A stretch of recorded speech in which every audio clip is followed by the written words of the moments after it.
Xitoy hukumati 2016 yildan buyon Uyg'ur elida masjid, jome qatorliq diniy qurilishlar va qadimiy qabristonliklarni chekish harakatini boshlagan bo'lib, bu harakat 2018 yildan boshlab yuqori pallaga chiqqan.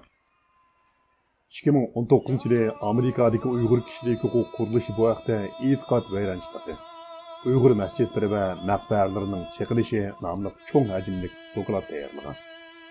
Bu doklad Amerika Tashqi ishlar ministrligiga va Amerika Xalqaro diniy erkinlik komiteti tomonidan e'lon qilingan 2020 yillik Dunyo diniy erkinlik ahvolini bağlash dokladining Uyg'ur elidagi kun sayin kuchayotgan diniy cheklamalar va buzg'unchilikqa oid qismida takip sifatida ko'rsatilgan.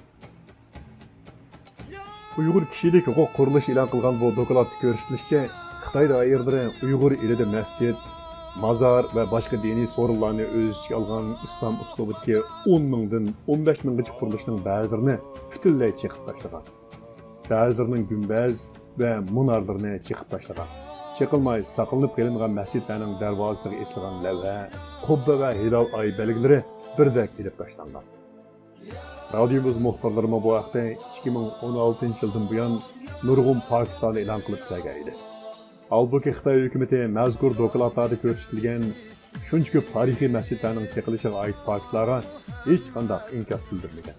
Biroq Xitoy tashqi dunyo va xalqaro axborotlarning ko'zini bo'yash uchun nuqluq ziyorat va sayohat o'rni qilib bekitilgan Qashqar Heydka jamoasiga o'xshash o'rinlarni adab o'zining Uyg'ur elidagi diniy erkinlik kafolatlik qilganligining ta'kidida qo'llanib kelmoqda.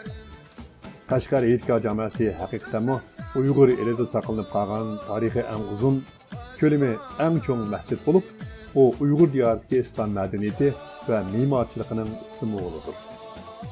Darvaqa Xitoy doiralari tashqi dunyoning ko'zini bo'yash uchun bu mashhur jamani boshqa tarixiy masjidlarni vayron qilgandek cheqivatmagan bo'lsa-mu, biroq kuzatuvchilar Heydka jamoasi qadimiy shahar Qashqarning diniy ibodat markazi bo'lish o'rnini tamamen yo'qotdi deb qaramoqda. Diqqat qo'zg'aydigan bir nuqta shuki, Qashqar Heydka jamoasining darvozasida uzun yillar esig'liq turgan lavha 2018 yildan keyin tartilgan sim ko'rinishlari bilan foto suratlarda birdek ko'rinadi. Bu ahvol muhojiratdagi bir qism Uyg'urlarning diqqatini tortdi. Dunyo Uyg'ur qurultiyi diniy ishlar komiteti mudiri, Dunyo Uyg'ur qurultiyining islom diniga munosabatli vakili Turg'unjon Aloviddin Qashqar Heydka jamoasining darvozasidagi bu lavhaning g'oyib qilinishiga qarata o'z ko'z qarashlarini o'tirib qo'yib, bunday dedi. Heydka jamoasining kirish darvozasi ustidagi oyat taxtasining g'oyib bo'lishi Xitoy hokimiyatining Uyg'urlarning islom diniga bo'lgan e'tiqodini yo'qotish uchun Uyg'urning e'tiqodini, Uyg'urning asrini, Uyg'urning tilini jumlatan Uyg'urning o'zini yo'qotish uchun elib borayotgan bu vahshiy siyosatlarning bir qismi.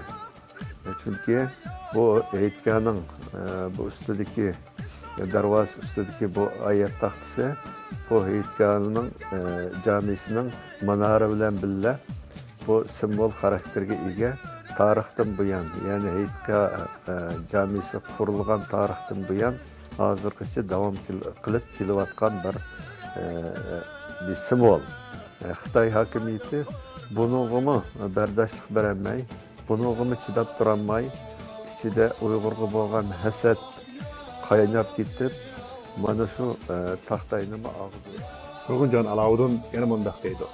Demak, bu xalqaroga Xitoy Heydka jamisini ko'rinishda qo'yib, xalqaroni aldash, ya'ni islom davlatlaridan kelganlarni ancha-muncha apirib ko'rsatib qo'yish va xalqarodan tekshirish kelganlarni ko'rsatib qo'yish va ancha-muncha medialarda buni taqib qo'yish orqali xalqaroni aldash siyosatini qo'llanayotgan bo'lsa-mu, Xitoyning razil abtibashirsini shundan ko'rib olishga bo'ldiki, Xitoy hokimiyati Uyg'urga oid bo'lgan Uyg'ur madaniyatini, Uyg'ur xalqini simbol qilgan, Uyg'ur xalqining madaniyatini ifodalaydigan bunday alomatlarni elib tashlashi Xitoy hokimiyatining haqiqiy Uyg'urni yo'qotishning razil suiqasdining ifodasi bo'lib ko'rilyapti.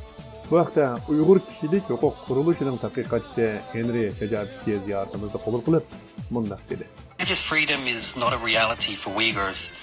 Across their homeland, mosques, shrines and other sacred spaces have been bulldozed into history.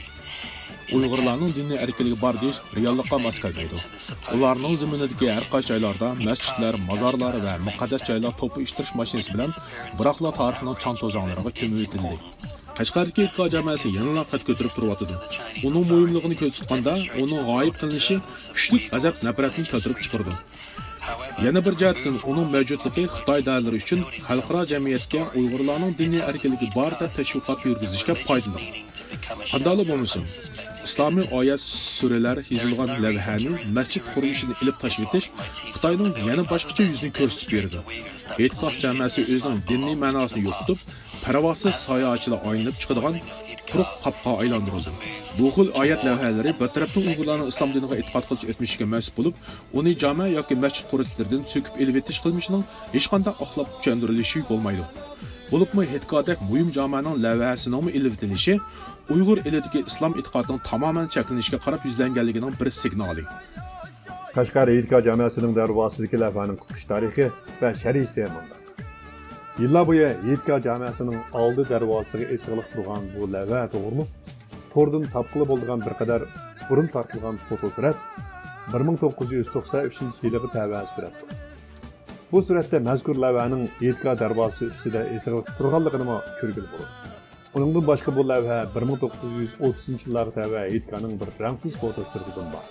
Gerçi bu rangsiz suratda lavha ustiga tushgan qiniq soya sababidan yüzlük tasvirlarni farqlantirgili bo'lmasa-mu, ammo suratdagi lavhaning keng torliq o'lchamidan uning yaqinqi lavha bilan birdaklikka ega ekanligini ko'rib olgili bo'ladi. Bu lavhaning yasalgan vaqti va lavhani yozuvchi xattotning ismi lavhaning ikki yon ustki tarafiga arabcha yozilgan. Buni tarjim qilganda o'ng tarafdagi seriq yaproqqa Hijriya 1325-yili 10-oyning 30-kuni deb yozilgan bo'lib, u milodiy 1980-yili 4-yanvar, ya'ni juma kuniga to'g'ri keldi. Uning ostidagi seriq kvadrat ichiga buni Ziyovuddin yozgan degan arabcha xat bor. Buningdagi mazkur yo'ldamining bundan 112 yil burun Ziyovuddin ismli usti xatlar tarafidan yozilganligini bilib olg'ili bo'ladi. Sol taraf ostidagi seriq yaproqqa Hijriya 1403-yili Rabiul Avval deb yozilgan bo'lib, bu milodiy 1982-yili dekabrning oxiri yoki 1983-yili yanvarning boshlarida to'g'ri keldi. Uning ustidagi seriq kvadratda ustidan ostira o'qiganda Muhammad ibn Umar ibn Noman yoki ostidan ustiga o'qiganda Noman Umar ibn Muhammad ibn degan arab so'z yozilgan bo'lib, buningdan madaniyat inqilobida taqdirlangan e'tiqod jamoasining shu davrlarda yangidan ishlangandan keyingi tunji remont qilinishida mazkur lavhani qayta asliga keltirgan vaqtda ekanligini bilmak darsiz. Lavha o'tirishidagi ufuqni to'liq qoplagan tegi qora yoy shaklli siziq ichiga Qur'ondagi eng uzun sura Baqaraning 125-oyati arabcha yozilgan bo'lib, uyg'urcha ma'nosi o'z vaqtida biz Ka'bani kishilar uchun jam bo'ldigan va tinch joy qilib berdik. Kishilarga maqomi Ibrohimni namozgoh qilinglar. Ya'ni shu yerda namoz o'qinglar dedi. İbrahim bilan Ismoilga uyimni, ya'ni Ka'bamni tavof qilguvchilar, e'tikofda o'ltirguvchilar, ruku qilguvchilar va sajda qilguvchilar uchun pok tutishni buyurdi. Sura Baqara 25-oyat. Buningdan mazkur e'tiqod jamoasining Uyg'ur xalqining nazarida Ka'badek ulug' bo'lgan muqaddas ibodat o'rni ekanligini, bu joyning moddiy va ma'naviy tozliqiga qattiq rioya qilish kerakligini tushuntirganligini bilib olg'ili bo'ladi. Lavhaning dal o'tirishidagi nur chishib turgan quyosh qismi qilingan qizil chambar ichiga arabcha taqvolik asosi qurilgan masjid deb yozilgan bo'lib, islom tarixiga oid manbalarga asoslanganda bu nom aslida milodiy 622-yil sentabrda Hazreti Peygamber Madinada tunji qitim o'z qo'li bilan insho qilgan Qubba yoki Qubba masjidi intaganligi. Bu masjid haqida Qur'oni Karimda aniq tarixiy ushur va madiyalarning borligi so'zlangan. Mazkur jamoa lavhasi o'zining sura oyatlari bilan e'tiqod jamoasining Uyg'urlar uchun diniy va ma'naviy qimmatining qanchalik yuqurliqini bilishda muhim roli borligini ko'rsatib turibdi. Shuning bilan bir vaqt yana bu jamiyaning Uyg'urlarga nisbatan xuddi Hazrat Payg'ambar Muhammad alayhisalom o'z qo'li bilan insho qilgan tunji masjiddak tabarruk jami ekanligi. Shundaqla Uyg'urlarning islom dini bilan bo'lgan bog'lanishining jonliq simvol ekanligini ko'rsatib beradi.